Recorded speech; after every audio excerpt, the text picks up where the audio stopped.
बाई तोरो भारी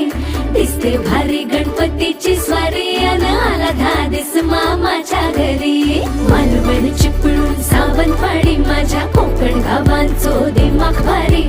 दिसते भारी गणपतीची स्वारी माझ्या कोकणा वाटे तुम्ही वलवा गाडी धमाधमान हाका गाडी माझ्या कोकणचो रस्तो नागमोडी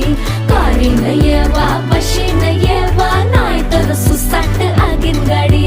मुंबई पुण्याचे रस्ते सोडा माझ्या कोकणा वाटे तुम्ही